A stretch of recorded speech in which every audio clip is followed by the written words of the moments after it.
আলাইকুম রাহমাতুল্লাহ। আলহামদুলিল্লাহি ওয়াহদা ওয়াসসালাতু ওয়াসসালামু আলা মান লা নাবিয়্যা বা'দা।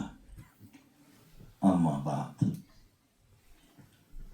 ফাউযু বিল্লাহি মিনাশ শাইতানির রাজীম। ইদফা বিল্লাতি হিয়া আহসান।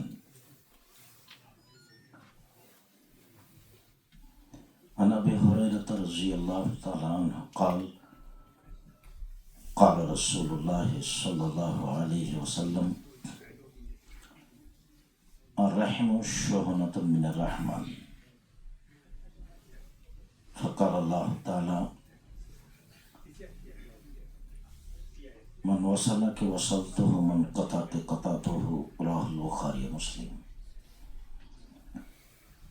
সম্মানিত অত্র মসজিদের দ্বীনী মুসলিম ভাই বোন, প্রশংসা আল্লাহর জন্য। শান্তি অবতীর্ণ হোক আল্লাহর রাসূলের উপর সাল্লাল্লাহু আলাইহি ওয়াসাল্লাম। আজকের দিনী বৈঠকে সংক্ষিপ্ত সময়ে বক্তব্যের বিষয় অবগত হলাম আদর্শ পরিবার। তো যেহেতু আমরা আদর্শ পরিবার বিষয়টি নিয়ে মাঝে মধ্যেই কথা বলছি, আজকে আংশিকভাবে বলবো মনে করছি। সাথে সাথে প্রারম্ভের আলোচনায় সদাচরণ নিয়ে সংক্ষিপ্ত কথা বলি। তার সূচনাতে জানাই, সদাচরণ বলতে যা বোঝায় তা মনে হচ্ছে যে অমুসলিম যারা তারা ওই অংশ নিয়ে নিয়েছে, আর মুসলমান যারা তারা সেই অংশ ছেড়ে দিয়েছে। এখন মুসলমান কেন ছেড়ে দিল, তারা কেন সদাচরণ বুঝলো না বা বোঝা প্রয়োজন মনে করে না, তাতে সদাচরণ বিষয়ে কথা বলার পূর্বে আমার অনুমানে একটা কথা, আর আব্দুল্লাহ বক্তব্যে যা বলে তার সারমর্ম হিসেবে একটা কথা। আমার মনে হয় যে জান্নাতে যাওয়ার একটা বড় মাধ্যম সদাচরণ, মানে বিচারের মাঠে মানুষের পাপ নেকি ওজন হবে। তো সদাচরণের নেকি যত ভারী, নেকির জগতে কোনো নেকির ওজন তত ভারী নয়। আবু দারদা রাদিয়াল্লাহু তাআলা আনহু বলেন, রাসূল সাল্লাল্লাহু আলাইহি ওয়াসাল্লাম বলেছেন, ইন্না আথকালা শাইইন ইদাউ ফি মিজানিল মুমিন ইয়াউমাল কিয়ামা খুলুকুন হাসান। বিচারের মাঠে মুমিন পুরুষ নারীর নেকির পাল্লায় সবচেয়ে যেটা ভারী নেকি রাখা হবে সেটা হলো সদাচরণের নেকি। সদাচরণ কি জিনিস?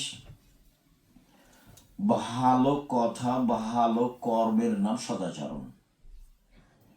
যেই কথাতে প্রতারণা, ফাঁকি, ধোঁকা আছে, মিথ্যা আছে, সেটা ভালো কথা নয়।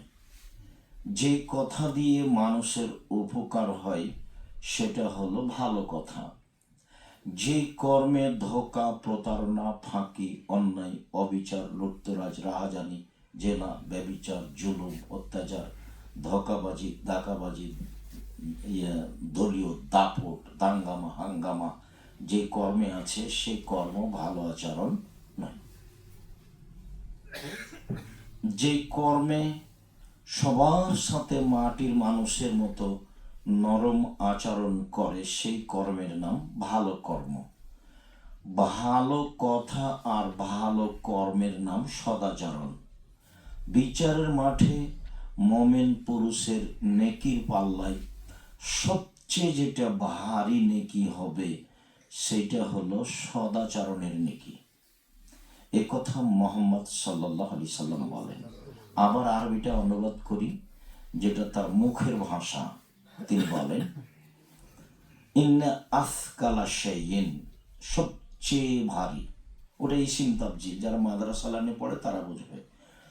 সবচেয়ে ভারী, ইদাও যেটা রেখে দেওয়া হবে, ফি মিজানিল মুমিন, মোমেন পুরুষ নারীর নেকির পাল্লায়, খোলকুন হাসান, তা হলো ভালো আচরণের নেকি।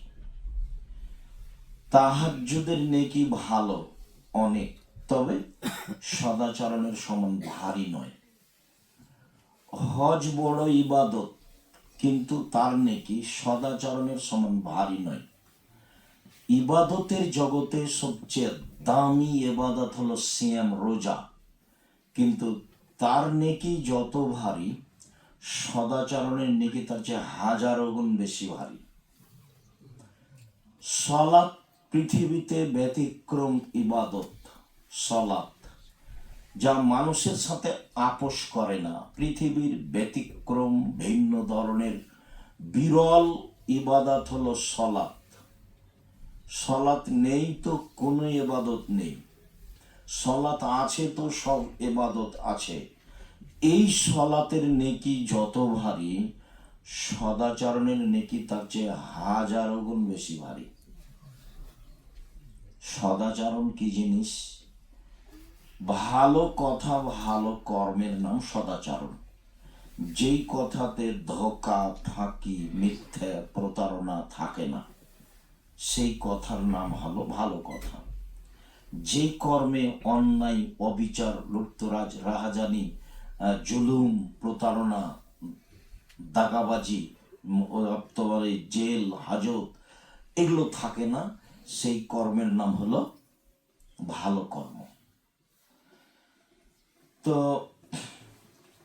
বহির্বিশ্বের সাথে আমি বহু দেশের সাথে জড়িত, তার মাঝে এইসব দেশে আসলে মনে হয় যে তারা এই সদাচরণের সাহায্যে নিয়ে নিয়েছে। ওটা মোহাম্মদ সাল্লাল্লাহু আলাইহি সাল্লামের পক্ষ থেকে তারা দেখেছে, তারা মানুষের সুবিধায় অসুবিধায় থাকে। যদিচ আমরা হয়তো বা ভুল পদ্ধতিতে আশ্রয় নিচ্ছি, একটু সুবিধার জন্য সত্য মিথ্যে দিয়ে বলছি যে আমার হাত ভেঙে গেছে, পা ভেঙে গেছে, আমার হার্টের সমস্যা, আমার ছেলেরে, আমার মেয়েরে, আমার বৌমারে, তারপরে রাস্তায় কেউ পড়ে থাকলে তার খোঁজ নেওয়া, তাকে চিকিৎসায় মেডিকেলে নিয়ে যাওয়া, এগুলো এদের কাছে অনেক বেশি। আর আমাদের দেশে যদি এরকম অ্যাক্সিডেন্টে কেউ পড়ে, তাহলে আর যারা দৌড়ে এসেছে তারা দেখবে যে টাকা আছে কিনা, টাকা থাকলে ওটা কুড়িয়ে নিবে হাতে হাতে, ওটা নিয়ে নিবে। অথচ মুসলিম দেশ, প্রায় সবাই মুসলিম, তো সদাচরণ বিজাতিদের খুব বুদ্ধি আছে, তারা সতর্ক আগে থেকেই, মোহাম্মদ সাল্লাল্লাহু আলাইহি সাল্লাম আসার আগে থেকেই। সারা পৃথিবী তাদের বলে যে ইব্রাহিম আলাইহিস সালাম আমাদের, ইব্রাহিম আলাইহিস সালামের ছেলেরাও আমাদের, ইসাহাক, ইয়াকুব, ইসমাইল, ইসুফ, সুলাইমান, দাউদ, ঈসা, মুসা, গোটা পৃথিবী আমাদের। কথা যে একেবারে মিথ্যা সেটাও নয়, কথা যে মিথ্যা সেটাও নয়। ইব্রাহিম আলাইহিস সালামের দুই ছেলে ইসমাইল আর ইসহাক, ইসহাক থেকে গোটা পৃথিবী এ যাবৎ। হঠাৎ করে মোহাম্মদ সাল্লাল্লাহু আলাইহি সাল্লাম বলছেন আমি ইসমাইলের, তখন এরা মেনে নিতে পারেনি। বলে কি, নবী তো আমাদের, যুগ যুগ ধরে আমরা নবী থাকলাম, কাল কাল ধরে 5,500 বছর থেকে আমরা নবী, আর হঠাৎ করে বলছে যে ইসমাইলের পক্ষ থেকে আমি নবী, এটা কেমনে হয়? তারা মেনে নিতে পারেনি। কাজে পৃথিবী তাদের দখলে, এই কথা রাসূল সাল্লাল্লাহু আলাইহি ওয়াসাল্লাম জানতেন, এবং তিনি অনেক কথা আফসোস করে বলে গেছেন। তাতে তিনি বলে গেছেন, দেখো তারা তোমাদেরকে কখনো মানবে না, আর আল্লাহ বলছেন যে দেখো মোহাম্মদ সাল্লাল্লাহু আলাইহি সাল্লাম, তোমাকে তারা কখনো মানবে না, কখনো। আপনি মেনে নেন, আপনি এদের অন্তর্ভুক্ত হয়ে যান, কোনো কথা নেই, কিন্তু আপনাকে তারা মানবে না, এভাবে আল্লাহ বলেন। আর নবী করিম সাল্লাল্লাহু আলাইহি সাল্লাম বলেন, পৃথিবীর মানুষ শোনো, তোমাদের উপরে আমার কয়েকটা আশঙ্কা। তার একটা আশঙ্কা হচ্ছে এই যে আমার উম্মাত তাদের সাথে মিশে যাবে ডান হাতের বিঘত যেমন বাম হাতের সমান, সমান সমান। আমার উম্মাত তাদের সাথে মিশে যাবে ডান পায়ের জুতা যেমন বাম পায়ের সমান। আল হাজি সমান সমান। আমার উম্মত তাদের সাথে মিশে যেতে যেতে যেতে তারা যদি কেউ মায়ের সাথে জেনা করে, তো আমার উম্মত তাদের সাথে মিল দিতে গিয়ে মায়ের সাথেও জেনা করবে। এ কথা মুহাম্মদ সাল্লাল্লাহু আলাইহি ওয়াসাল্লাম বলেন। এগুলো হলো তার দুঃখজনক কথা। আফসোস করে গেলেন জাতির উপরে। মুহাম্মদ সাল্লাল্লাহু আলাইহি ওয়াসাল্লাম একদিন ওমর রাদিয়াল্লাহু আনহু ঘরে ঢুকতেই তিনি শুয়েছিলেন একটা খাটের উপরে, যে খাটে শুধু সুতলি দড়ি ছিল, কোনো বিছানা ছিল না। তখন আল্লাহ রাসূল উঠছেন, তো সবাই দাগ লেগে গেছে পিঠে, মাদুর বা যেসব দড়ি সুতলি দাগ লেগে গেছে। তো ওমর রাদিয়াল্লাহু আনহু বলছেন, আল্লাহ রাসূল আপনি এভাবে শুয়ে আছেন, আপনি চাইলে তো এগুলো কিছু করতে পারেন, আল্লাহকে বললে তো আপনার একটা ভালো ব্যবস্থা আল্লাহ করেন। তখনই বলছেন যে ওমর, দুনিয়া তাদের জন্য, পরকাল আমাদের জন্য। হলো হাদিস বুখারী মুসলিম।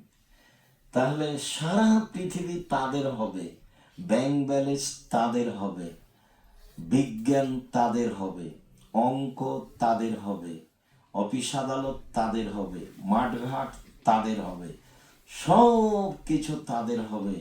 আপনি নিঃস্ব অবস্থায় পরকালের আশায় দিন কাটাবেন। মুহাম্মদ সাল্লাল্লাহু আলাইহি ওয়াসাল্লাম শেষ পর্যন্ত এটাই বললেন এবং আফসোস করে বলে গেলেন। তাতে আমি বুঝলাম যে সব হাদিসের সমন্বয়ে যে শয়তান সব সময় মানুষকে ধোঁকা দেওয়ার তালে থাকে। তো কাকে ধোঁকা দিবে? যে যত ধর্মের সাথে মিল দিবে তাকে তত ধোঁকা দিবে। কেন? শয়তানকে যখন আল্লাহ বললেন যে আদমকে সিজদা কর, তো শয়তান বলল, বলেন কি, ও তো মাটির তৈরি আর আমি তো আগুনের তৈরি, আমি তাকে কেমনে সিজদা করি, আমি তো ঊর্ধ্বমুখী, ও তো নিম্নমুখী। তখন আল্লাহ বলছেন, এই অহংকারী, যা সব রাজিম, বিতাড়িত হ, ভাগ এখান থেকে ভাগ। তখন শয়তান বলছে, ঠিক আছে আমি চলে যাব, তো আমার একটা কথা শুনতে হবে। কি? কিয়ামত পর্যন্ত আমাকে বেঁচে থাকার সুযোগ দিতে হবে। তা আল্লাহ বললেন, যাচ্ছে ঠিক আছে, এলা ওয়াক্তি মালুম, একটা সময় পর্যন্ত তোকে সময় দিয়ে দিলাম, থাক। হাজার হাজার বছর, কত হাজার বছর আল্লাহ ভালো জানে। যখন সুযোগ পেয়ে গেল তখন বলছে, দেখেন তার বলার ঢং হাদিসে এসেছে, ও এখন বলছে, রব্বি, ইবলিস বলছে এভাবে, রব্বি, হে আমার প্রতিপালক, ও ইজ্জাতে কা, তোমার সম্মানের কসম করে বলছে। তার মানে ইবলিস আল্লাহকে খুব ভালো চিনে, ইবলিস আল্লাহকে খুব ভালো চিনে। বলছে, রব্বি, হে আমার প্রতিপালক, তোমার সম্মানের কসম, লাউবিয়ান ইনসানা মাদামা তার অম্পিয়াজাদেহীন, আদমের ছেলে মেয়েকে আমি ভুল পথে নিয়ে যাব, তার দেহে যতদিন শ্বাস থাকবে ওকে আমি ভুল পথে নিয়ে যাব যাব যাব যাব, ও কেমনে জান্নাতে যায় তা আমি দেখে ছেড়ে দেব। পৃথিবীতে সবচেয়ে রিক্সে আছে ইবলিস। সারাদিনে যদি কাউকে জাহান্নামে নিয়ে যেতে না পারে, তাহলে গায়ে হাতে মুখে ধুলা মাখে আর বলে, ওরে আমার আফসোস, ওরে আমার আফসোস, আমাকে সিজদা করতে বলা হয়েছিল, আমি করিনি, আদমকে যারা সিজদা করেছে ওরা ভালো হয়ে গেছে, মুসলমানরা সব জান্নাতে চলে গেল, আমি এখন কি করব? ওরে আমার আফসোস, ধুলা মারে মুখের উপর, ধুলা মাটি মারে, আর চিল নেই। যদি দেখা যায় যে এরা তাসবিহ করতে লেগেছে, যদি তাসবিহ না করে তাহলে খুব খুশি, যদি সালাত আদায় না করে তাহলে খুব খুশি। তো বলছে যে আদমের ছেলে মেয়েকে আমি ভুল পথে নিয়ে যাব যাব যাব যাব, ওর দেহে যতক্ষণ পর্যন্ত শ্বাস আছে। তাহলে এদের কর্মের সাথে জড়ানো, এদের মতো করে দেওয়াটাই হচ্ছে শয়তানের একটা বিশাল কাজ, বিশাল পরিকল্পনা, বিশাল চেষ্টা। এইটা আমার মধ্যে কাজ করে যে আসলে শয়তান এখানে বেশি কাজ করছে। আর আব্দুল্লাহ বক্তব্য দিলেই শুরু করে যে সব দাস, ওরাই স্বাধীন, এরা সব দাস। ফ্রান্স, যে পৃথিবীর যে কোনো দেশে আমরা মুসলিম দাস হিসাবে আছি, দাসমুক্ত হতে হবে, দাসমুক্ত হতে হবে। দাসমুক্ত না হলে জাতির কোনো উপকার করা যাবে না। মূসা আলাইহিস সালামকে দাসমুক্ত করার জন্য আল্লাহ সবচেয়ে বড় মানুষের বাড়িতে রেখেছেন। সাধারণ হয়ে মূসা আলাইহিস সালাম বসবাস করেননি সংকীর্ণ মনে, ফকিরের বাড়িতে মূসা আলাইহিস সালাম বসবাস করেননি। কার বাড়িতে করেছে? ফেরাউনের বাড়িতে। মানে সারা পৃথিবীর রাজা, দেশের রাজা, ওইরকম ভাবে মন মানসিকতা বড় থাকতে হবে, বিশাল মন মানসিকতার অধিকারী। কথার উলট পালট এক থাপ্পড়ে এককে মেরে দিয়েছে। যখন মেরে দিয়েছে এক থাপ্পড়ে, তো ইন্নালিল্লাহ, আমার তো ভুল হয়ে গেছে, আমি তো আসলে মানুষ মারা মানুষ নই। বলছি রব্বি ইন্নী যালামতু নাফসি ফাগফিরলি, হ্যাঁ আমার প্রতিপালক আমাকে ক্ষমা করো, আমার ভুল হয়ে গেছে, এক থাপ্পড়ে আমি মানুষ মেরে দিয়েছি। তারপর একজন বলছে, এই শোনো, তুমি যে মানুষ মেরেছো, এখন ওরা পরিকল্পনা করছে তোমাকে মারবে, আমি তোমার খাতের মানুষ, তুমি পালিয়ে যাও। ঠিক আছে, পালিয়ে গেলাম। কত রাস্তা যে হাঁটলাম, 700-800 কিলোমিটার হবে। দিয়ে এক প্রান্তে গিয়ে দেখছে যে এখন তো খাওয়ারও ব্যবস্থা নেই, থাকারও ব্যবস্থা নেই, কি করা যায়? গাছের নিচে বসে আছেন, তো দেখছেন যে ওইখানে অনেকেই তাদের ছাগলকে পানি উঠিয়ে পান করাচ্ছে, কিন্তু দুটো মেয়ে দূরে দাঁড়িয়ে আছে। তো উঠে গিয়ে বলছেন, আচ্ছা তোমরা দূরে দাঁড়িয়ে আছো কেন? ওরা যখন পানি পান করিয়ে চলে যাবে তখন আমরা পান করাবো। তখনও মেয়েদের অবস্থা ভিন্ন ছিল, পুরুষের সাথে নয়। বুঝা গেল না কথা? লোকগুলো যখন তাদের ইদারা থেকে পানি উঠিয়ে পান করে চলে যাবে, তখন আমরা দুই বোন গিয়ে আমাদের ছাগলকে পানি উঠিয়ে পান করাবো, এই জন্য পৃথক হয়ে দাঁড়িয়ে আছি। আমি করিয়ে দিই, হ্যাঁ ঠিক আছে করো। তো উনি করিয়ে দিলেন, ওরা চলে গেল। বাড়িতে বলছে, আব্বা একটা লোক না আমাদের ছাগলকে পানি পান করিয়ে দিল, সে লোক খুব শক্তিশালী, বিশ্বস্ত, ওকে কাজের লোক হিসেবে নিতে পারেন আব্বা, ও খুব বিশ্বস্ত আর শক্তিশালী, তো ডেকে নিয়ে আসো। দুই বোনের একজন এসে বলছে, আব্বা আপনাকে ডাকছে পারিশ্রমিক দেওয়ার জন্য। তো গেলেন। কি ঘটনা? আমি তো ফেরাউনের কাছ থেকে পালিয়ে এসেছি, এই ঘটনা। বলে, কাদ নাজাউতা, তুমি পরিত্রাণ পেয়ে গেছো, আমার দুই মেয়ের এক মেয়ের সাথে তোমার বিবাহ দিয়ে দিলাম, 10 বছর মোহর বাবদ কাজ করে দিতে হবে। কোনো সমস্যা নেই, তবে 10 বছরের পরে তোমার জুলুম করা হবে না তোমার উপরে, তখন তুমি স্বাধীন। তখন মূসা আলাইহিস সালাম বললেন, যাক আলহামদুলিল্লাহ, বউ পাওয়া গেল, নিরাপত্তাও পাওয়া গেল, খাওয়া দাওয়া পাওয়া গেল, সব কিছু পাওয়া গেল, এখন তার কোনো সমস্যা নেই। 10 বছর যত যখন চিন্তা ভাবনা হলে, আরেকটু কথা শেষ করছি এই অংশ। তারপর 10 বছর শেষ, এখন বউ সাথে নিয়ে চলে যাচ্ছে। তো রাস্তায় এক জায়গাতে সন্তান প্রসব হয়েছে, এরকম একটা ঘটনা বোঝা যাচ্ছে। তো বলছে, তুমি এখানে থামো, ওখানে আগুন দেখতে পাচ্ছি, ওখান থেকে আসছে একটু আগুন নিয়ে, তুমি একটু নিজে গরম অনুভব করবা আর রাস্তা দেখে নেব। তো ওইদিকে আগিয়ে যাওয়াতে বলছে যে আমি আল্লাহ, তুমি জুতা খুললো, এটা পবিত্র জায়গা। তো আমি তো এখন অবাক, যা হলো হলো। এক পর্যায়ে আমাকে বলছে যে ফেরাউন সীমা লঙ্ঘন করেছে, তাকে দাওয়াত দিতে যেতে হবে। তাহলে আমি তো ভালো করে কথা বলতে পারি না। তো বলছে, তুমি তাহলে বলো, রব্বি ইশরাহ লি সাদরি ওয়া ইয়াসসির লি আমরি ওয়াহলুল উকদাতাম মিন লিসানি ইয়াফকাহু কাওলি, তাহলে তোমার মুখের ভাষা সুন্দর হয়ে যাবে, ঝকঝকে হয়ে যাবে। হ্যাঁ ঠিক আছে, আমি তা বলছি, কিন্তু ইয়ে আমার পক্ষ থেকে একটা তাদের অভিযোগ আছে। আমি এক থাপ্পড় দিয়ে একটা মানুষ মেরেছিলাম, আমি গেলে আমাকে মারবে, প্রতিশোধ নিয়ে নেবে। তখন আল্লাহ বলছেন, চিন্তা করো না, আমি তোমার সাথে আছি, কি করবো সেটা দেখবো। তখন মুসা আলাইহিস সালাম বলছে, আচ্ছা ঠিক আছে, আমি যাব, আমার একাই যেতে সাহস হচ্ছে না। এগুলো তো সবাই একটার পর একটা আল্লাহ মেনে নিচ্ছেন, একাই যেতে সাহস হচ্ছে না, আমার ভাইকে দিয়ে দেন। বলে ঠিক আছে, তোমার ভাইকে দিয়ে দিলাম, যাও, যা চাইলে ছবি দিয়ে দিলাম, কিন্তু আমাকে ডাকতে অলসতা করো না, মানে সুবহানাল্লাহ আলহামদুলিল্লাহ আল্লাহু আকবার বলতে অলসতা করো না, করলেই সব উল্টে দেবো, একটা রাখবো না, যা চেয়েছে সব দিয়ে দিচ্ছি। এবার যেটা মূল কথা, স্বাধীন কেন? গিয়েই বলছে, বানি ইসরায়েলকে ছেড়ে দেন, তাদেরকে দাস করে রেখেছেন কেন? মুসা আলাইহিস সালাম বলছেন বানি ইসরায়েলের, আর ওরা হচ্ছে কিবতি, ওদের বংশ ভিন্ন, এদের বংশ ভিন্ন, এদের বংশ এরা যারা আপনারা দেখছেন এরা। বানি ইসরায়েলকে ছেড়ে দেন, এদেরকে দাস হিসেবে রেখেছেন কেন? তখন ফেরআউন বলছে, কে তুমি?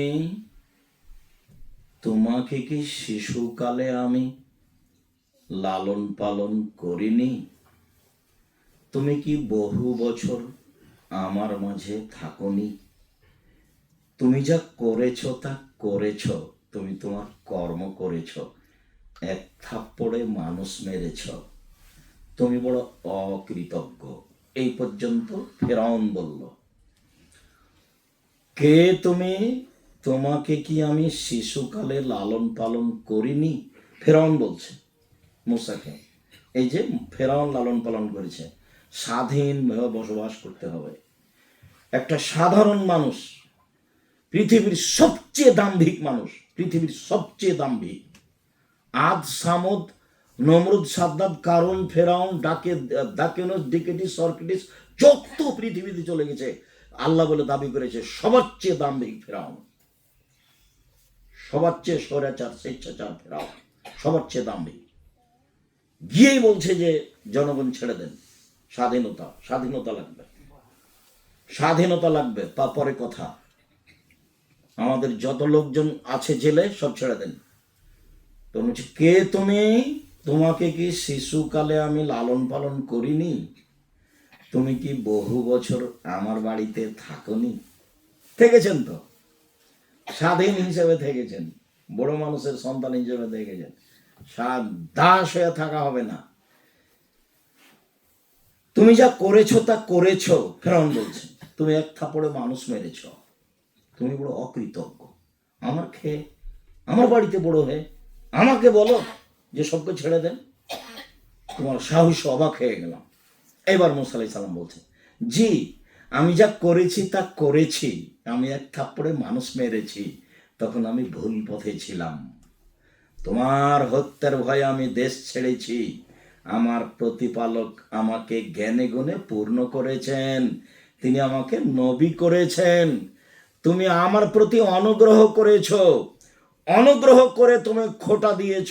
এই যে তুমি বললে তোমাকে আমি লালন পালন করিনি, এটা খোটা। তুমি আমার প্রতি অনুগ্রহ করে তুমি আমাকে খোটা দিয়েছ, তুমি সবচেয়ে স্বৈরাচার স্বেচ্ছাচার, তুমি সীমা লঙ্ঘন করেছ, তুমি বড় উদ্ধত সীমা লঙ্ঘনকারী। একবারে মুখের উপরে ঘোষণা দিলে, ফেরাউনের মুখে, ফেরাউনের মুখের উপরে বলে দিল, তুমি সবচেয়ে বড় স্বৈরাচার স্বেচ্ছাচার, তুমি সীমা লঙ্ঘন করেছ, তুমি বড় উদ্ধত সীমা লঙ্ঘনকারী। কোরআন মাজিদে বহু জায়গাতে মুসা এভাবে বলছেন। তার মানে স্বাধীন থাকতে হবে, স্বাধীন ছাড়া জাতির উপকার করতে পারবেন না। সেই জন্য আপনার ছেলে মেয়ের ব্যাপারে আমার খুব আফসোস হয়। আপনার ছেলে মেয়ে কি আসলে দাস হিসাবে বড় হচ্ছে? সে কি সংকীর্ণ মন নিয়ে বড় হয়? সে কি এই খেলতামাশা, পাবজি, ওই যে মোবাইলের গেমস, এগুলোর মধ্যে বড় হয়? সে কি ওইগুলোকে ভালোবাসে? সে কি বন্ধু বান্ধব নিয়ে খেলাতে খুব ভালোবাসে? সে পৃথিবীর বড় মানুষ কারা, কে কি করলো, সে কয়বার দেখে? বা আপনি কি মনে করেন? আদর্শ পরিবার নিয়ে আজকে কথা তেমন নেই, এইখানে দুই একটু যা বলছি সেটাই আজকে সদাচরণ নিয়ে। সদাচরণ ওরা নিয়ে নিয়েছে, এটা আমার মনে হচ্ছে। ওরা কোরআন হাদিস পড়ে, আর শয়তান আমাদের উপরে আঘাত করেছে, তখন সদাচরণ আমরা কি করেছি? হারিয়ে দিয়েছি। আর আব্দুল্লাহ বলতে চাচ্ছে যে কলা কৌশল ওদের, ওরা চাপিয়ে দিয়ে বলেছে মারামারি কর, মারামারি কর। আমেরিকাতে একজন মহিলার একজন পুরুষ দাঁড়ালো এই যে কিছুদিন আগে, তো মনে হচ্ছে সারা পৃথিবী মহিলার। নির্বাচন যখন শেষ হলো তখন মহিলার নাম কথাই নেই, ও যে কোথায় গেল কোনো নাম কথা নেই। তাহলে আসলে কি এমনি দেখানো হয়েছে? হয়তো বা তাই। আর আপনি আমাদের বাড়িতে দেখেন, আমাদের ঘরে দুই ভাই দুই দল, পেলে জবাব করে দেবে। এক ভাই আর এক ভাইকে পেলে জবাব করে দেবে, প্রস্তুত আছে জবাব করার জন্য, লোক রেডি রেখেছে। এই আমার বড় ভাইকে মারতে হবে, কত টাকা লাগবে রে? 2 লাখ টাকা দিলে আমি মেরে দেবো। ঠিক আছে, টাকা 2 লাখ দিয়ে দেন, ওই আপনার বড় ভাই ওখান থেকে আসছে, কাজ আমি করব, প্রস্তুত। তাহলে এগুলো চা পাইলো কে? এই মোবাইলের সব ফাংশন চা পাইলো কে? জেরিনা ট্রাম এগুলো কে দিল? ঘটনা কি? আমার ছেলে কেন সব তার জিনিসগুলো লুপে নিচ্ছে? কোথাও দেখি না আমি ঘুরে যে 10 জন 20 জন আড্ডা পিটছে সারা লন্ডনে। কোথায়?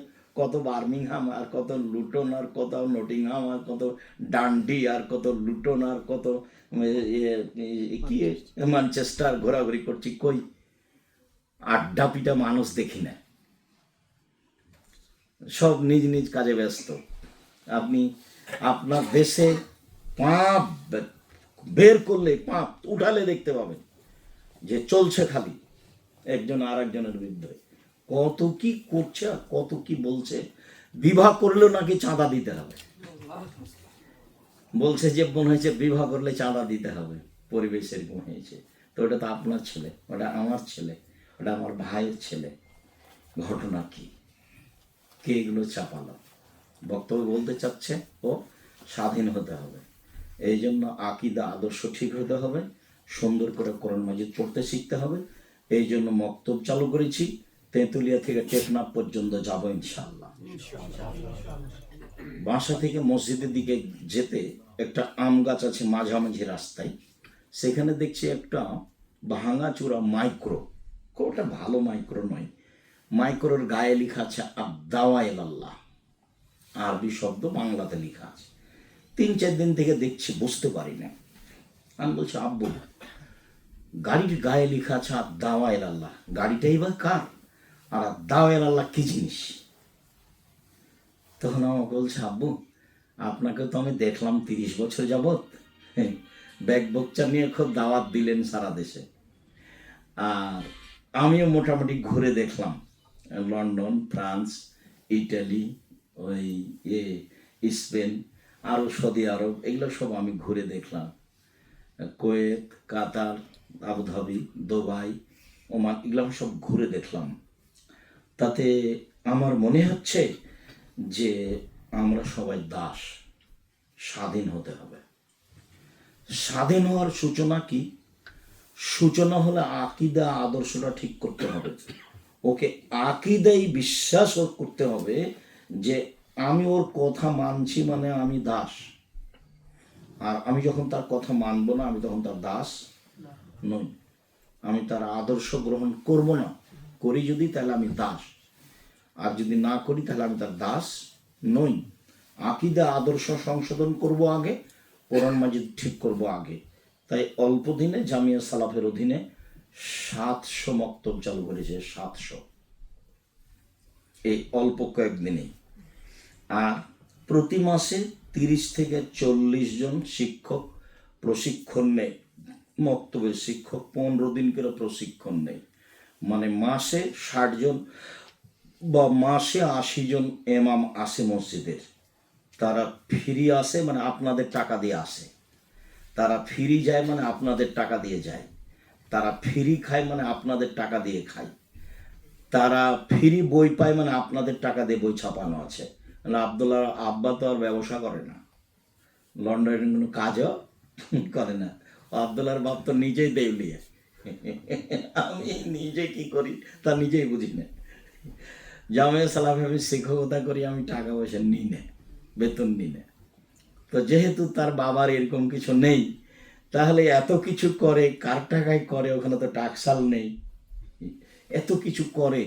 কত দাওয়াল আল্লাহ, কত ফাংশন, সারা দেশ জুড়ে দাওয়াত দিতে হবে, তার লোকজন, তার ব্যবস্থাপনা, তার বই পুস্তক, তারপর অনলাইন আল ইতেশাম টিভি বক্তব্য নিয়মিত সারা পৃথিবীতে ছাড়তে হবে, তার পরিকল্পনা, তার পত্রিকা আল ইতেশাম পত্রিকা, তার গবেষণা, তার আরবি পত্রিকা, তার কিশোরায় বাচ্চাদের পত্রিকা। মানে প্রতিষ্ঠানে ঢুকলে মনে হবে যে অবাক, বিশাল কারবার মনে হবে। আলহামদুলিল্লাহ। অনলাইন হচ্ছে আপনার ইয়ে এনটিভি, না এনটিভিতে, ওই ফালুর টিভির নাম কি, এনটিভি। এনটিভিতে 29 দিন যাবৎ চলবে দাওয়াল আল্লাহ, সারা দেশ জুড়ে কিভাবে হবে, কি হয় তা দেখানো হবে 29 দিন যাবৎ। তো ফির নেওয়ার অনেক টাকা নেবে, তো টাকা কোথায় আছে? টাকা আপনাদের।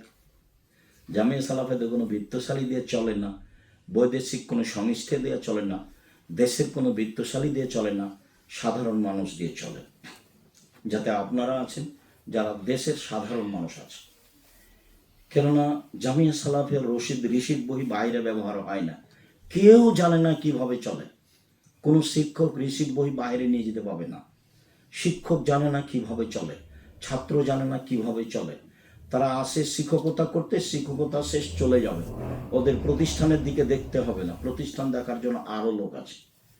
এক বিশাল ভিন্ন ধরনের শিক্ষা প্রতিষ্ঠান, যার পরিচয় জামাল দিতে চাইলো, অত পরিচয় দেওয়া আমি প্রয়োজন মনে করি না। আমি যখন বলি তখন আমি জামিয়া সালাফের বাস্তবতা আপনার সামনে তুলে দেওয়ার চেষ্টা করি, কিন্তু আমার কথা যখন আর একজন বলে তখন আমার মনে হয় যে আমার প্রশংসা করলো।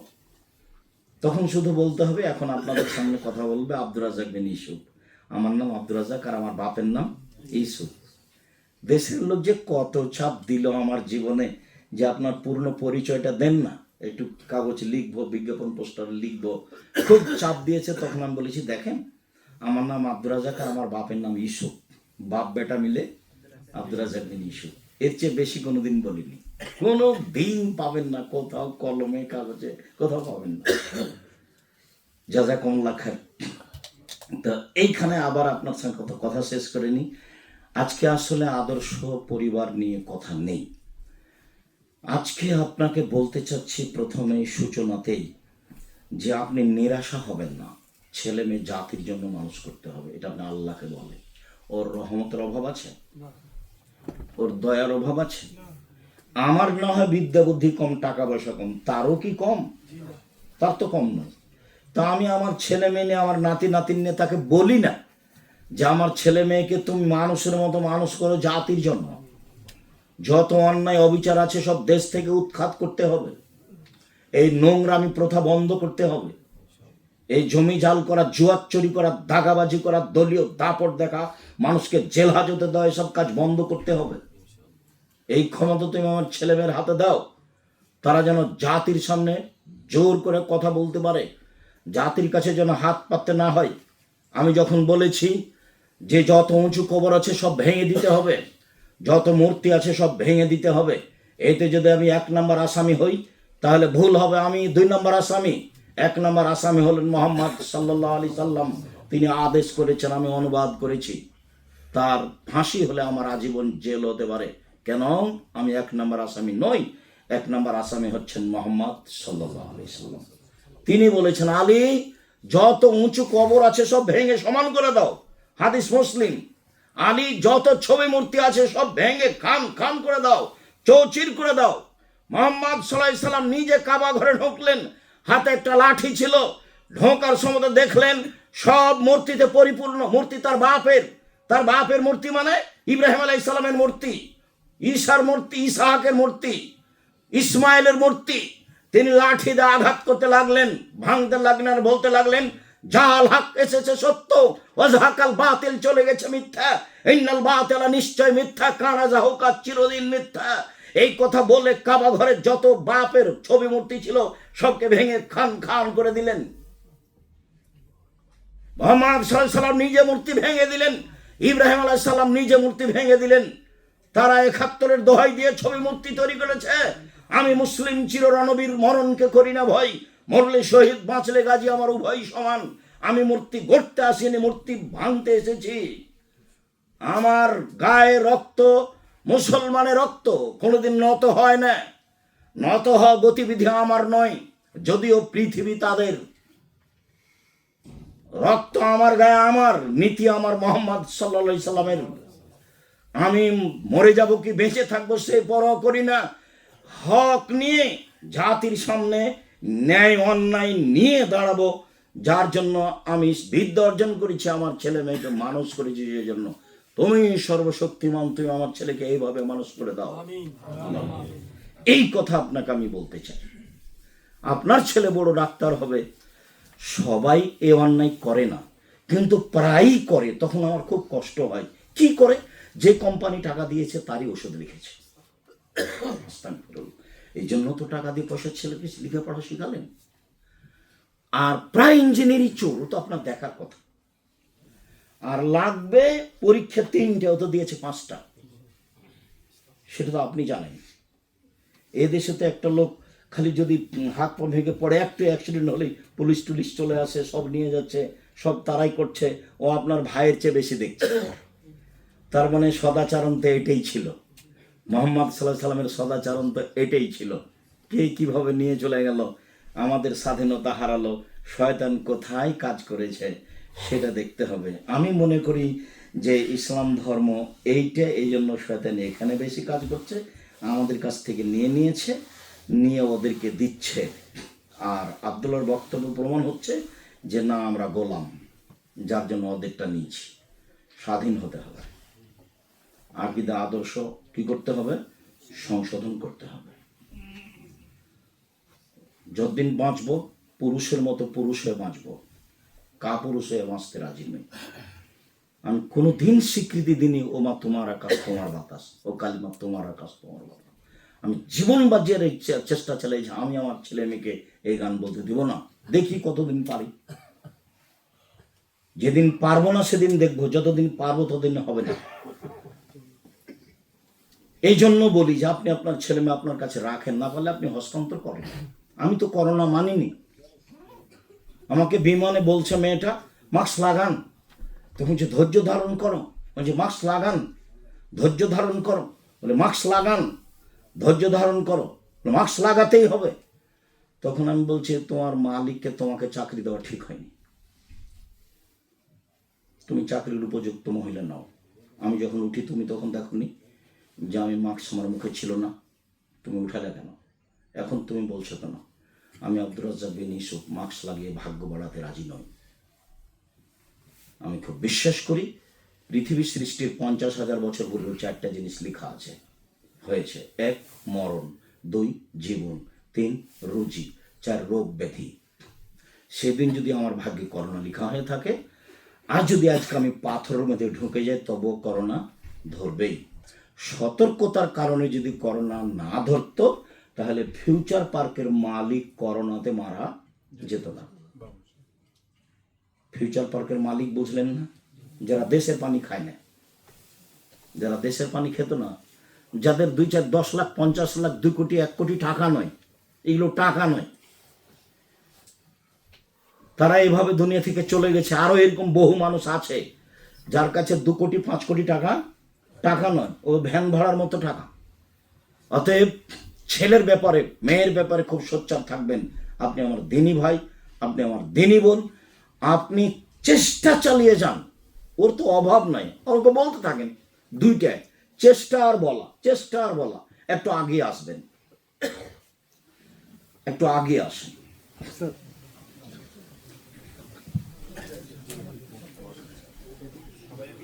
সামনে ফাঁকাটুকু পূর্ণ করে বসেন। আজকে অবশ্য আমি আপনাদেরকে ভালো লাগছে দেখে, খুব ভালো লাগছে। ইনি তো ওনাকে রাখেন এখানে, ওনার নাম ধরে রাখেন, বলেন। Ustad Sheikh Murtaz Khan, can you please come forward?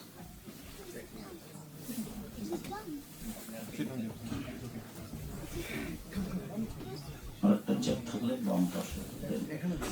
আজকে আপনাদের সাথে আমার সদাচরণ নিয়ে কথা।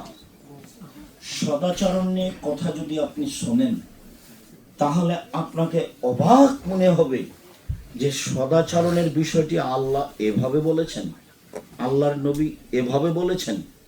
এমনিতেই পাবেন আব্দুর রাজ্জাক বিন ইউসুফ সদাচরণ, তবে চলে আসবে। তো আজকে আপনাদের সামনে বাস্তব সদাচরণ নিয়ে কথা। চলেন,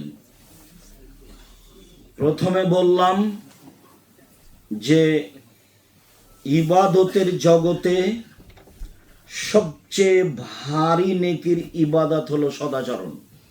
সদাচরণ ইবাদত, মনে থাকবে কি? ইবাদতের জগতে সবচেয়ে ভারী নেকির ইবাদত কি? সদাচরণ। হজের নেকি অনেক, তবে এত ভারী নয়। সিয়াম নেকি অনেক, কিন্তু এত ভারী নয়। নামাজের নেকি অনেক, কিন্তু এত ভারী নয়। সুবহানাল্লাহি ওয়া বিহামদিহি সুবহানাল্লাহিল আযীম বললে দাঁড়ি পাল্লায় নেকি ভারী হবে, তবে সবচেয়ে ভারী নয়। ওটা ইসিম তাবজিল ব্যবহার করেছেন আল্লাহর নামে মুখ দিয়ে, যে সবচেয়ে ভারী নেকি হলো কিসের নেকি? সদাচরণ নেকি। সদাচরণ কি জিনিস?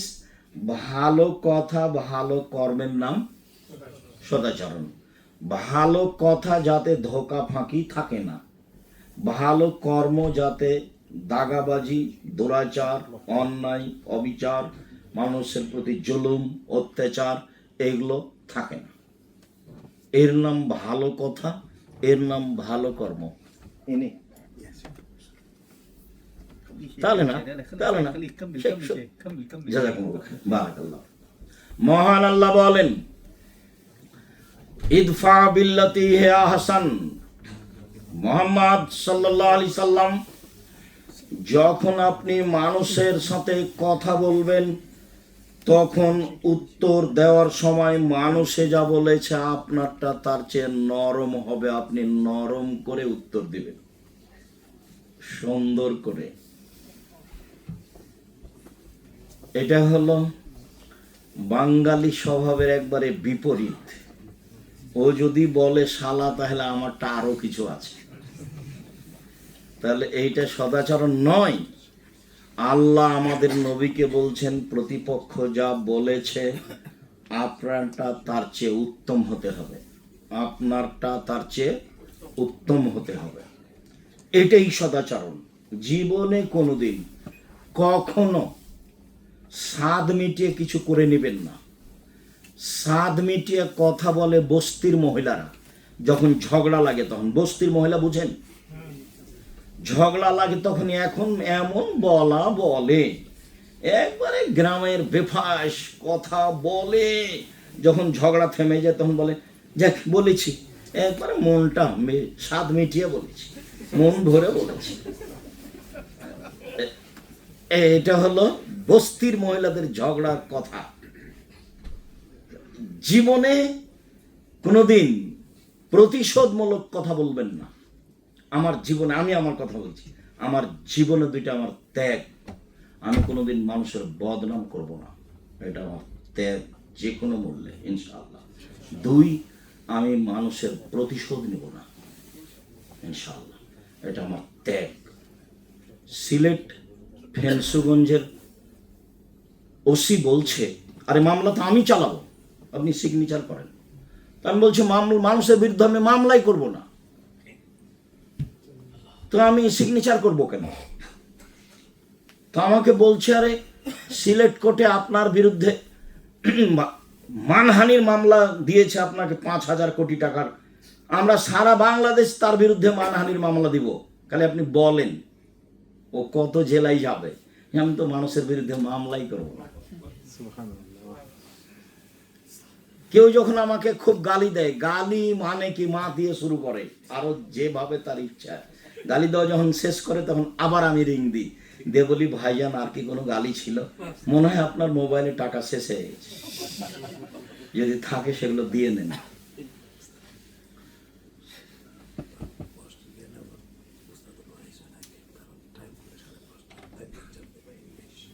না, এই হবে না।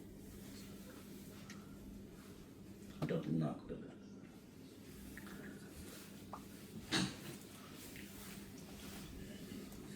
জি, বলছিলাম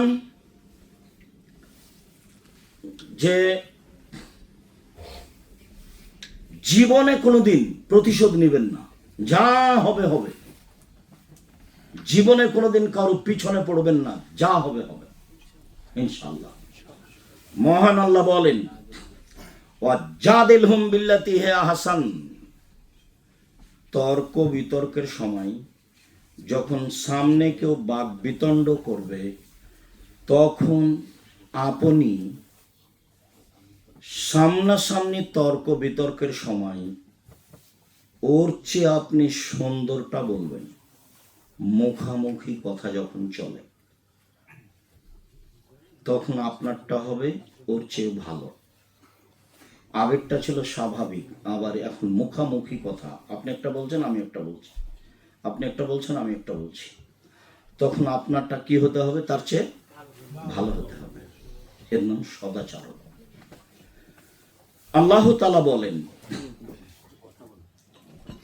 আল্লাযীনা ইউনফিকুনা ফিস সাররাই ওয়াদ দাররাই ওয়াল কাযিমিনাল গায়জ ওয়াল আফিনা আনিন নাস।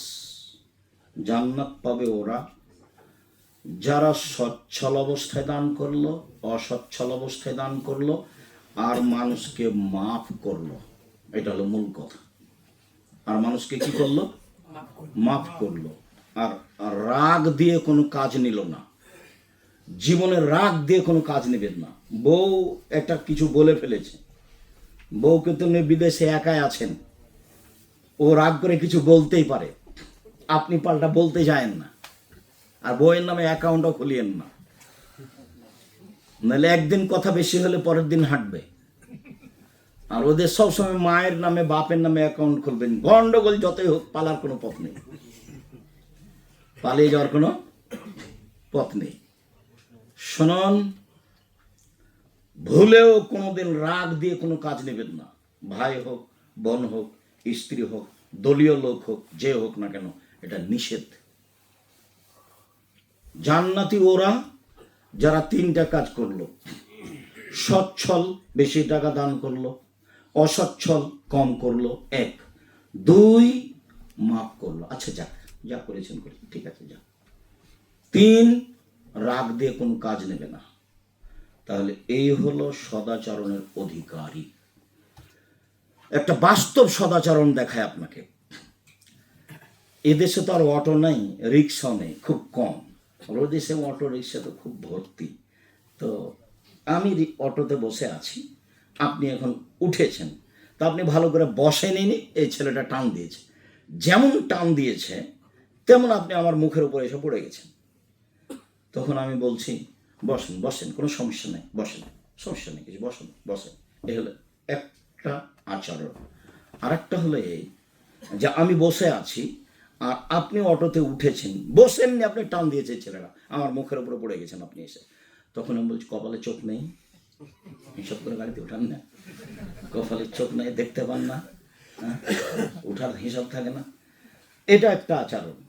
আগেরটা একটা আচরণ। কোনটা সদাচরণ? খুব ভালো করে মনে রাখতে হবে। আজকের পরে আপনি সহ, আপনি আমার দিনী ভাই, আপনি আমার দিনী বোন, যারা মিডিয়াতে অবগত হবে, যখন যেখানে অবগত হবে, তাদের কাছে আমার আন্তরিকভাবে অনুরোধ থাকছে, প্রতিশোধ নিতে হবে না এবং কারো পিছনে পড়তে হবে না। আব্দুল্লাহর আম্মাকে বলছে, আম্মা কিছু মানুষ আমার বিরুদ্ধে এতই বলছে, আম্মা কি করা যায়, কিছু বলবো? তখন তার আম্মা বলছে, মানে মুখ বন্ধ রাখবা, মুখ দিয়ে খুলে কারো কাছে কিছু বলবো না, তাহলে তো তোমার জিনিস ছোট হয়ে যাবে। ও জবাব দিতে পারে না, ও জবাব দিলে তো বড় হবে। আর তুমি যদি জবাব দাও তাহলে কি হবে? ছোট হবে, মানুষের হবে। তুমি মানুষের মতো জবাব দিবে কেন? উপর আলাকে জবাব দিতে দাও। আর তুমি যদি মনে করো যে আমি ভুল পথে আছি, তাহলে ওরা ঠিকই করেছে তোমার পিছনে পড়ে। আর তুমি যদি ঠিক করে থাকো, তাহলে তুমি সে চিন্তা করছো কেন? জবাব উপরে দিতে দাও। তুমি নিজে কেন জবাব দিতে গেলে? আপনারা দেখেছেন যে যখন আর একজন পীরকে একজন মেরেছিল না, কিভাবে আঘাত করেছিল, তখন দেখা গেছে যে আব্দুর রাজ্জাক সাহেবকে আঘাত করা হলো, তুমি মামলাই করলেন না, আর একে আঘাত করা তো এ বলছে মামলা করতে হবে। মনে পড়ে কি ঘটনা? তার মানে আপনার ভালোটা সবাই বুঝবে ইনশাল্লাহ, সময়ের ব্যাপার।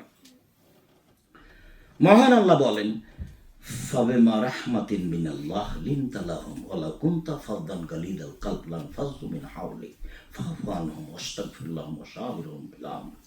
মুহাম্মদ সাল্লাল্লাহু আলাইহি ওয়াসাল্লাম শুনেন, আল্লাহর পক্ষ থেকে বড় দয়া যে আপনি নরম আচরণে হয়েছেন। আপনার আচরণটা নরম, কোমল।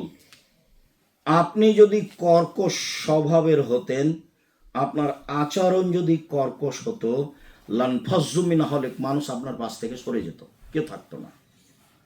কয়েকটা জরুরি কথা শোনেন। এক, ফাফু আনহুম, মানুষকে মাফ করুন। অন্যায় করেছে, গালি দিয়েছে, মেরেছে, মাফ করুন, প্রথম আদেশ। দুই, আস্তাগফির লাহুম, ওরা যে আপনাকে গালি দিয়ে পাপ করেছে, এখন আপনি বলেন আল্লাহকে, আল্লাহ ওরা না বুঝে আমাকে গালি দিয়েছে, তুমি তাকে মাফ করো। পারবেন না?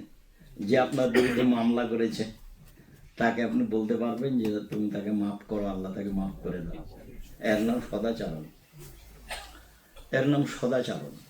চেষ্টা করি আমি প্রতিশোধ না নেওয়া, প্রতিবাদ না করা। হকের প্রতিবাদ করবেন, নিজের ব্যাপারে কিছু করতে যাবেন, বদনাম করতে হবে না কারো, যা হবে কারোর পিছে পড়তে হবে না। ফাইজা আযামতা ফাতাওয়াক্কাল আলাল্লাহ, যখন কোনো কাজের সিদ্ধান্ত নেবেন তখন আল্লাহর উপরে ভরসা করবেন। বিদেশে আছেন, যে কোনো কাজ করব মনে করবেন, আল্লাহকে বলবেন আল্লাহ তুমি কাজটা করে দাও। বুঝতে পারেননি? এটা হলো আল্লাহর উপরে ভরসা। তারপর রাতে বলবেন আল্লাহ আমার যদি কোনো ভুল ত্রুটি থাকে মাফ করো, আর কাজটা সহজ করে দাও। এভাবে বলবে, এটা আল্লাহর আদেশ। আল্লাহ আমাদের নবীকে আদেশ করছেন। এবার চলেন দেখে আপনাকে আমি কয়েকটা সদাচরণের ফলাফল হলো জান্নাতুল ফেরদাউস। উমামা বাহেলি রাদিয়াল্লাহু তাআলা আনহু বলেন, আল্লাহর নবী বললেন, আনা জাইমুন বে বাইতিন লিমান তারাকাল মিরাহা ওয়া ইন কানা মুহিক্কান, কেউ সত্য হলেও যদি তর্ক ছেড়ে দেয়, আমি মুহাম্মদ সাল্লাল্লাহু আলাইহি ওয়াসাল্লাম তাকে জান্নাতে একটা ঘর নিয়ে দেব। তর্ক করবে না। জামাল বলছে আব্দুর রাজ্জাক সাহেব বলেছেন এইটা, তো সাইদ বলছে না এটা বলেছেন, আরে না এটা বলেছেন। থাকেন ভাই, আমি গেলাম, আপনার সাথে আমি তর্ক করতে রাজি নই। এই লোকের জন্য আল্লাহর নবী একটা জান্নাতে ঘর নিয়ে দিলেন। দুই,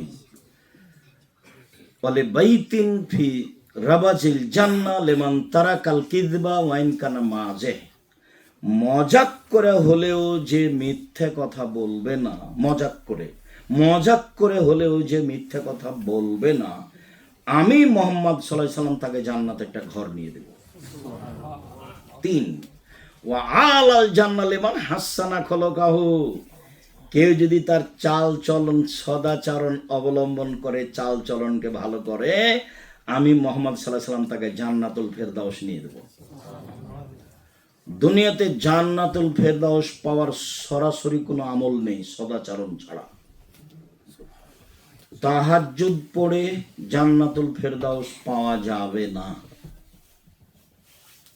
হজ করে জান্নাতুল ফেরদাউস পাওয়া যাবে না, আল্লাহর সন্তুষ্টিতে জান্নাতুল ফেরদাউস পাওয়া যেতে পারে, তবে একটা খাস আমলের ভিত্তিতে জান্নাতুল ফেরদাউস পাওয়া যাবে। সেই খাস আমলটা কি? সদাচরণ। মনে থাকবে কি? ইনশাআল্লাহ সদাচরণ দিয়ে জান্নাতুল ফেরদাউস পাওয়া যাবে। দুই, সদাচরণ দিয়ে সবচেয়ে দামি জান্নাত পাওয়া যাবে, সবচেয়ে দামি। আবু মুসা আশারী রাদিয়াল্লাহু তাআলা আনহু বলেন, রাসূল সাল্লাল্লাহু আলাইহি ওয়াসাল্লাম বলেছেন, ইন্না ফিল জান্নাতি লা গুরাব ইউরা যাহিরুহা মিন বাতিনিহা বাতিনুহা মিন জাহিরিহা।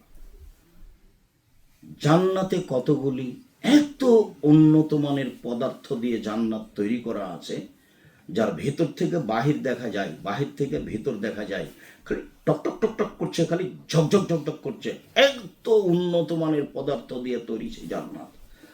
সাহাবীগণ বলছেন, আল্লাহ নবী লেমান হাজিহি, এত দামি জান্নাত কে পাবে?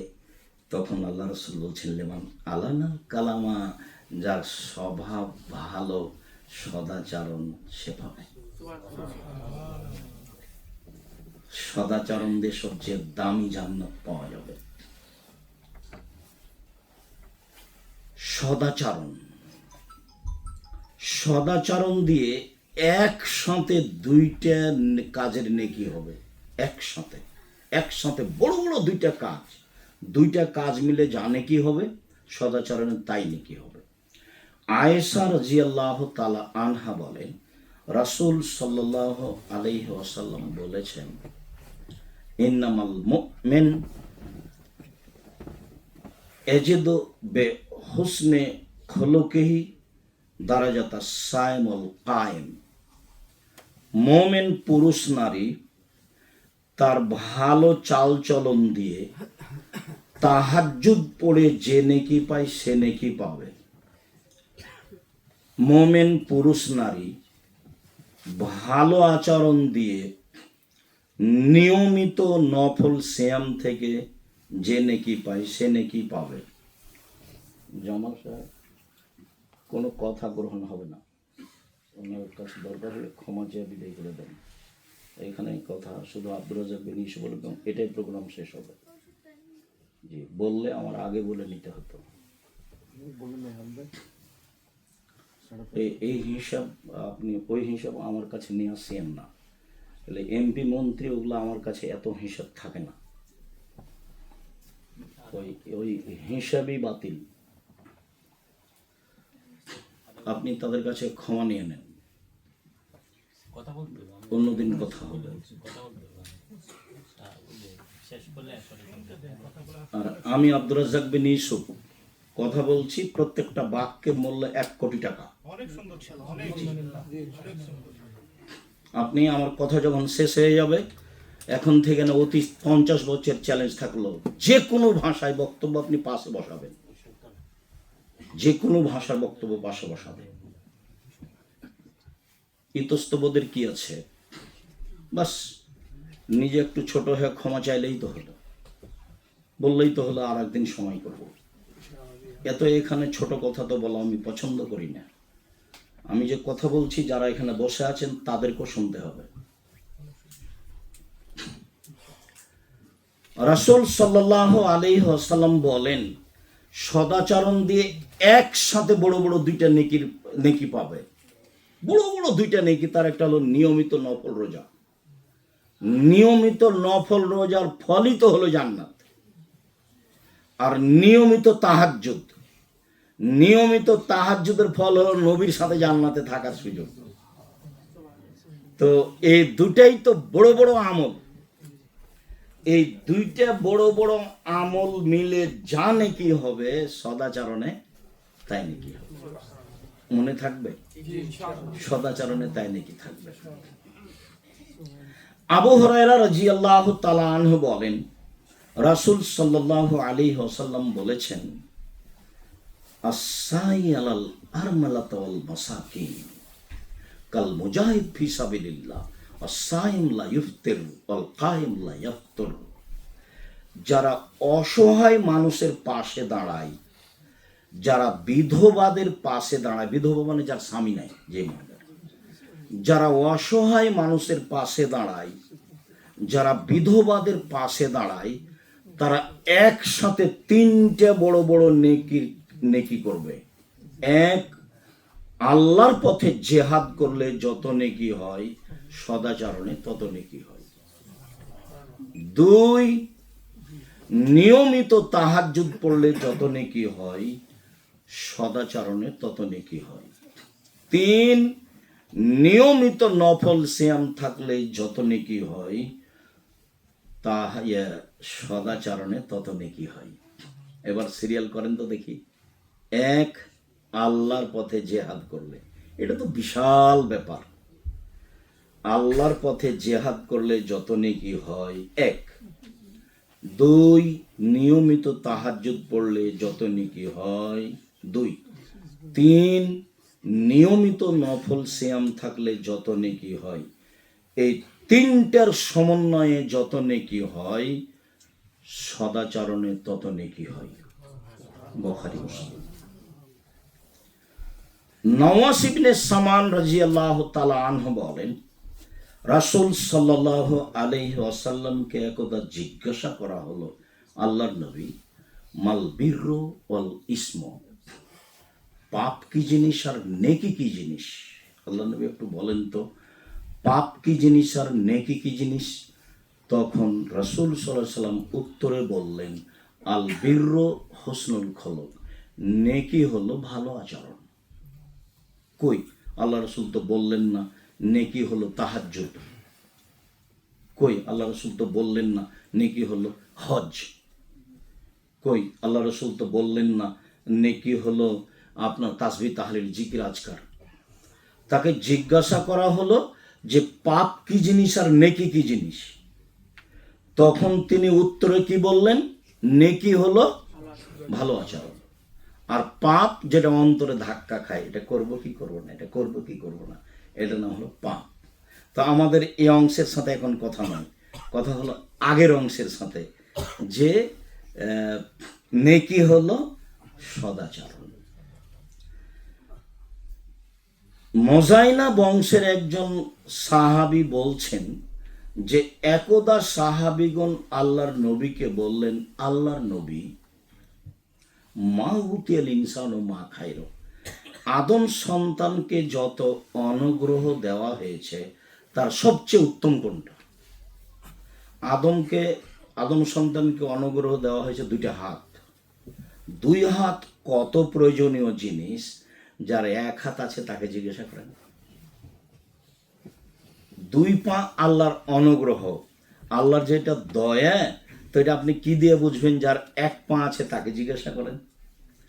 তো সাহাবীগণ বললেন, আল্লাহর নবী, মানুষকে যে অনুগ্রহ দেওয়া হয়েছে, আল্লাহ অনেক ফজল দিয়েছেন, তার সবচেয়ে উত্তম কোনটা? তখন আল্লাহ রাসূল বললেন, আল হুসনুল খুলুক, ভালো আচরণ, সদাচরণ। অবাক হবেন আপনি, অবাক হতে হয়।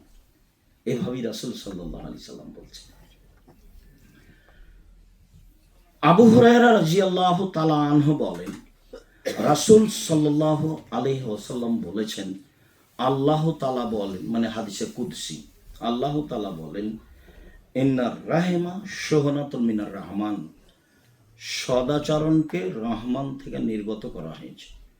সদাচরণ, নম্র আচরণকে রহমান থেকে বের করা হয়েছে। রহমান বলেন, আল্লাহ বলেন, শোনো, সদাচরণ শোনো, আল্লাহ বলছেন। নম্র আচরণ শোনো, আল্লাহ বলছেন। সদাচরণ শোনো, মান অসালাকে ওয়াসালতহু, তোমাকে যে নিবে আমি আল্লাহ তাকে নিব।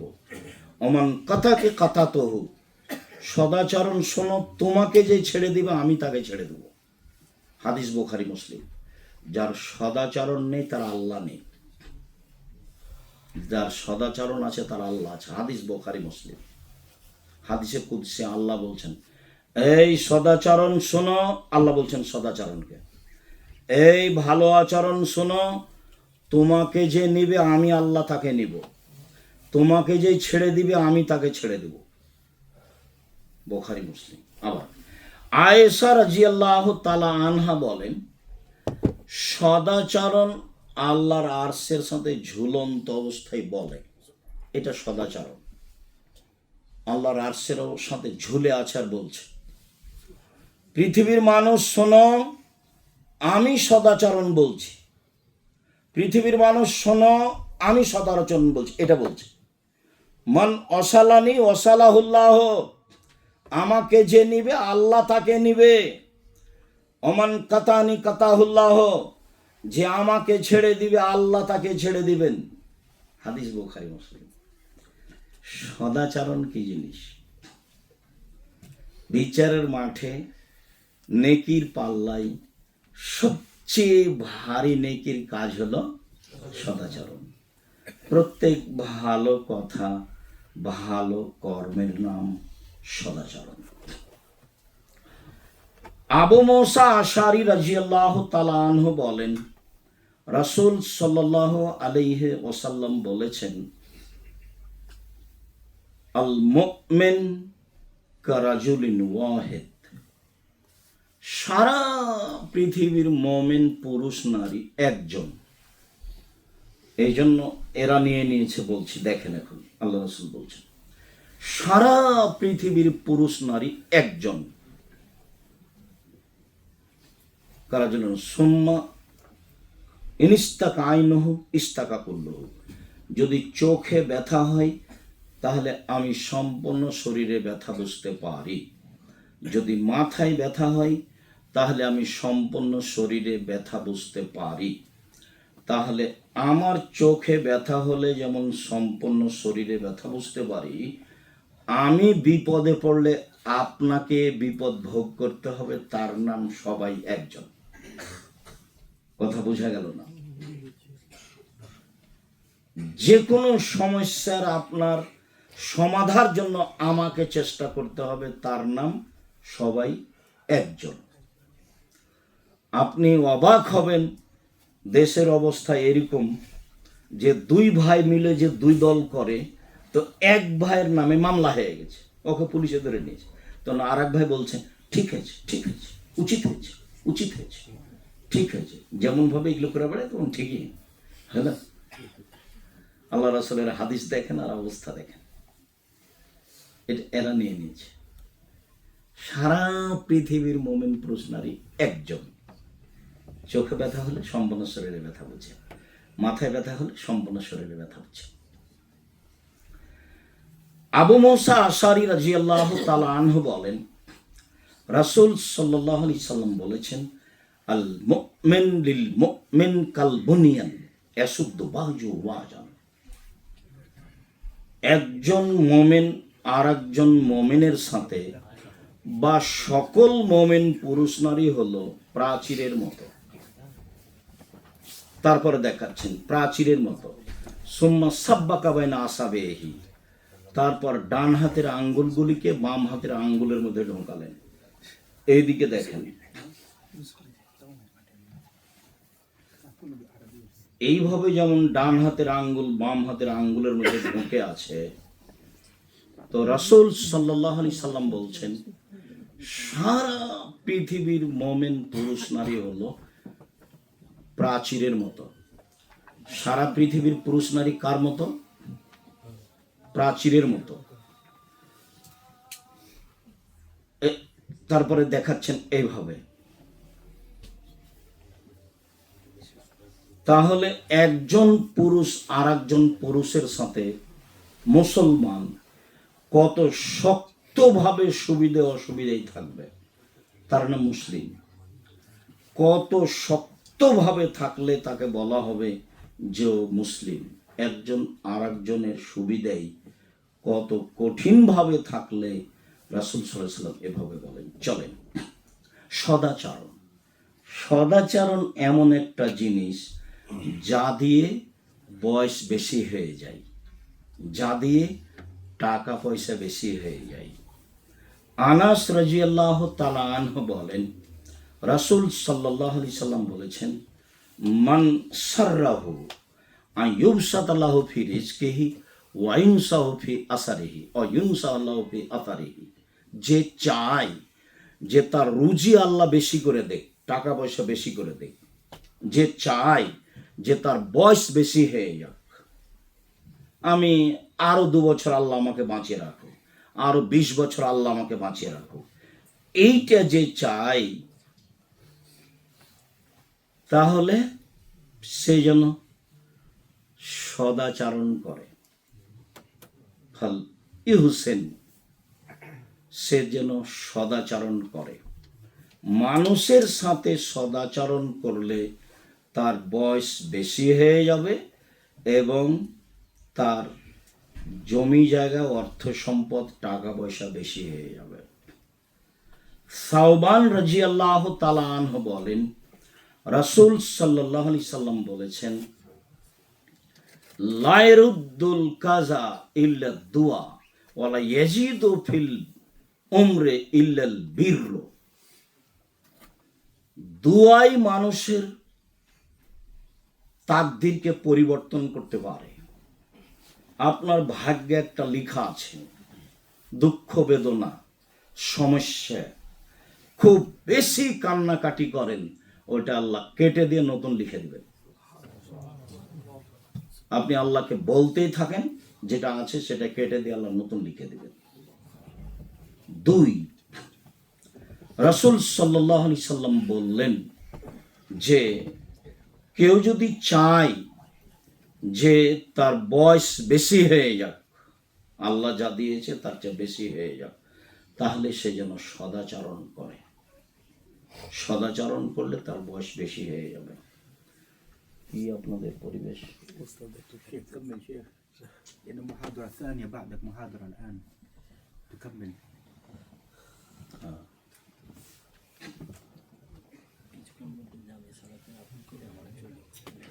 ঠিক আছে।